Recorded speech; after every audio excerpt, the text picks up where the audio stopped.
Picture this. It is 3 a.m. in the morning. The streets are dark, quiet, and completely empty. A police officer has been driving the same patrol route for 6 hours straight. He is tired, he is cold, and he has not eaten since dinner. He turns a corner, and there, glowing like a small golden lighthouse in the middle of the night, is a donut shop. The lights are on, the coffee is hot, and the owner is wide awake, just like him. That officer pulls over, walks inside, and for the next 20 minutes, he is not a law enforcement officer chasing criminals. He's just a human being, sitting in a warm place, drinking a cup of coffee, eating a glazed donut, and breathing. This single moment, repeated thousands of times across America throughout the 1950s, 1960s, and 1970s, is where one of the most famous cultural stereotypes in the world was quietly born. And when you truly understand the story behind it, you will realize it is not a joke at all. It's actually one of the most human and practical stories in the entire history of American culture. To understand why police officers and donut shops became so deeply connected, you first have to understand what America looked like in the 1950s. At that time, police officers worked all the clock, covering patrol shifts that ran from midnight all the way through to early morning. Now, here's the important thing. In 1955, if you were a police officer working the night shift in a city like Chicago, Los Angeles, or New York, almost nothing was open. No fast food restaurants, no convenience stores, no gas stations selling hot food. The entire city essentially shut down after 10 o'clock at night. Everything, that is, except donut shops. You see, donut shops had a very specific business reason to stay open all night. Donuts are baked fresh every single morning, and the baking process starts at 2, 3, or 4 in the morning so that the product is ready for the breakfast rush at 6 or 7. This means a donut shop owner was already awake, the lights were already on, the ovens were already warm, and there was always fresh coffee brewing. For a police officer on patrol at 3 in the morning who needed somewhere warm to sit, rest for a moment, write a report, or simply stay alert, a 24-hour donut shop was the only option in town. It was not a preference, it was geography, it was practicality, it was the only door that was open. Now, let's go a little deeper, because the story gets even more interesting when you look at it from the other side of the counter. Donut shop owners actually loved having police officers come in. Think about it carefully. You own a small business, you are open at 3 in the morning, and your shop sits on a quiet street in a city where crime is a real and constant concern. Who do you want sitting inside your shop at 3 in the morning? A uniformed police officer. Absolutely. Because when a police officer is present, people with bad intentions stay away. It is free security. It is a visible deterrent. And because of this, many donut shop owners in America during the 1950s and 1960s made an unspoken, unofficial arrangement with the local police. Come in whenever you want, and your coffee and donuts are on the house or deeply discounted. Imagine being a police officer, earning a modest salary, working overnight in the cold, and a shop owner looks at you and says, "Officer, sit down, the coffee is free." You would come back every single night, and so they did.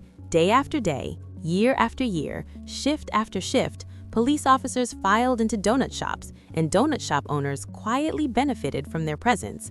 It was a perfect silent partnership built on mutual benefit, trust, and a shared experience of being awake when the rest of the world was sleeping. So how did this very practical, very human habit turn into one of the most well-known stereotypes in popular culture? The answer is television and film. Starting in the 1970s, American TV shows and movies began depicting police officers eating donuts as a way to make them look lazy, distracted, or incompetent. A villain would get away because an officer was too busy eating a glazed donut to notice. A detective would show up late to a scene with powdered sugar on his shirt. A comedy sketch would show an entire police station doing nothing but sitting around a box of donuts. These fictional portrayals were repeated so many times across so many different shows, movies, and cartoons that they eventually became more powerful in the public imagination than reality itself. A stereotype was born, not from truth, but from storytelling. And once a stereotype is planted in popular culture, it grows roots so deep that it becomes almost impossible to pull out. Even today, if you search the word police on any meme website in the world, within 3 seconds, you will find a donut joke. The image has become permanent.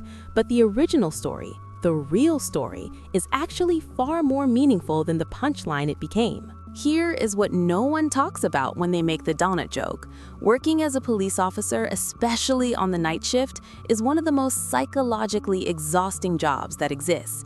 You are isolated. You are alert for hours at a time. You are dealing with the worst moments of other people's lives, accidents, crimes, domestic disputes, emergencies, and you have to carry all of that alone, in a patrol car, in the dark. The donut shop was not just a place to eat. For many officers, it was the one place during a long, lonely, difficult shift where they could feel like a normal human being for a few minutes. They could sit across the counter from a friendly face. They could talk. They could laugh. They could be still. The donut was never really about the donut. It was about warmth. It was about community. It was about a small, ordinary, affordable pleasure in the middle of an extraordinarily difficult night.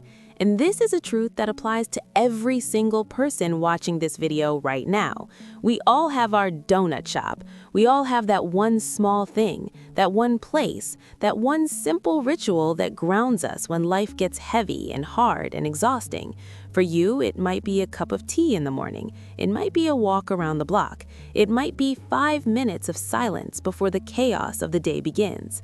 The form does not matter. The function is the same. It is survival. It is humanity. It is the need to be still, even briefly, even imperfectly, in a world that never stops moving.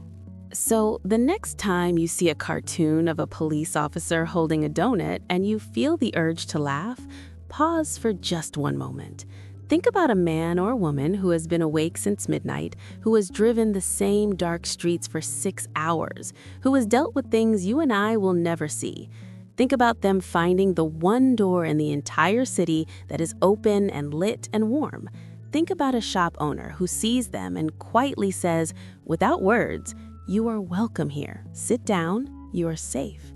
And think about a glazed donut, humble, simple, inexpensive, doing the job that no badge or uniform or policy could do. The job of reminding a human being in the middle of a very long night that they are still human. The donut was never the point. The connection was always the point. And that is a story worth understanding. If this video made you think differently about something you thought you already knew, please subscribe, share this with one person, and leave a comment below about your own donut shop. Whatever small thing keeps you going when everything feels heavy. I'll see you in the next one.